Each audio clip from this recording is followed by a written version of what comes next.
having the sessions for the impeachment court in the morning, we have to put a halt because of the session in the afternoon. May I make a suggestion that in the last week when we did our sessions, we only took about 2 to 3 hours the most tackling our legislative calendar. May I make a suggestion that we move our legislative sessions in the morning at 10 and then have the impeachment trial at 3 in the afternoon so that we are not hampered by our legislative calendar. When discussions such as these are important, when you present evidence and the cross will be done by the counsels for the respondent, hindi po mapuputol yung kanilang discussion. Mr. President, hanggang sawa tayo, pwede tayo dito from 3 to 10 ng gabi. That way, lahat ng tao po ay makakapanood din ng mga sagot nila.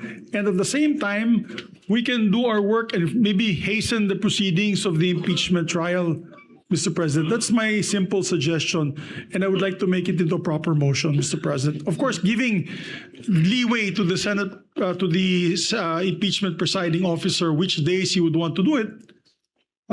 Your honors, my dear colleagues. The point of the Senator-judge Zubiri is well taken. I think we should adjust as the need arises our session and or the impeachment trial, subject to a day's notice, I guess, to the parties before we shift. Hindi naman pwedeng the following day agad kung sakasakaling gagawin natin. But if ever we will do it, subject to notice to the parties. Yes, Senator-judge Pia Cayetano. Mr. Presiding Judge and Senate President, I recall we discussed this in caucus. So can we just go back into caucus? Because there were reasons we decided on this. So may I humbly suggest that we, take a moment and just discuss this in caucus. Plus, the minority floor leader is not here right now. So may I just humbly request that we have this discussion. Thank you. We won't do it yet anytime soon anyway, Senator-judge Pia. Not anytime soon. Yes, maybe we can make a Certainly decision. not this week. Mr. Presiding Officer, maybe we can make a decision by tomorrow. We can wait for the minority floor leader to attend Excuse me. today, and we can discuss it on caucus, and maybe by tomorrow the presiding officer can make a decision. Yes, what is the pleasure of Senator-judge Camille Villar? Yes, because I remember not too long ago, our majority floor leader even brought up the idea of starting 30 minutes after, from 10 o'clock to 10:30.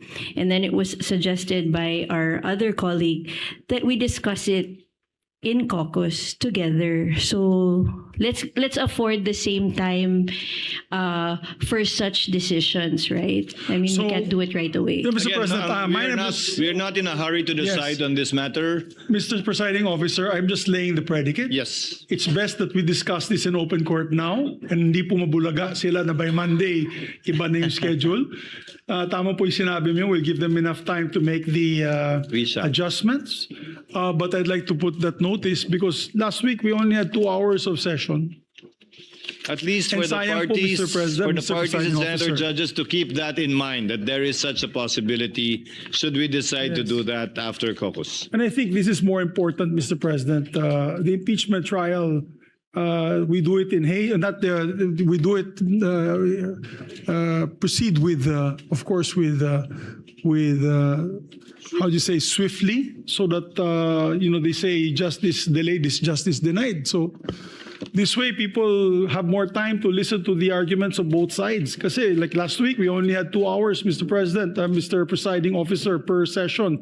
Umuwi tayo ng 5 o'clock in the afternoon, 5:30. Sayang din naman ito pa oras para sa impeachment court. I just put that on the table for everyone to digest, and maybe we can make a decision by tomorrow. Thank you, gentlemen. Again, the points of the good gentleman are well taken, but we shall decide at the appropriate time after caucus.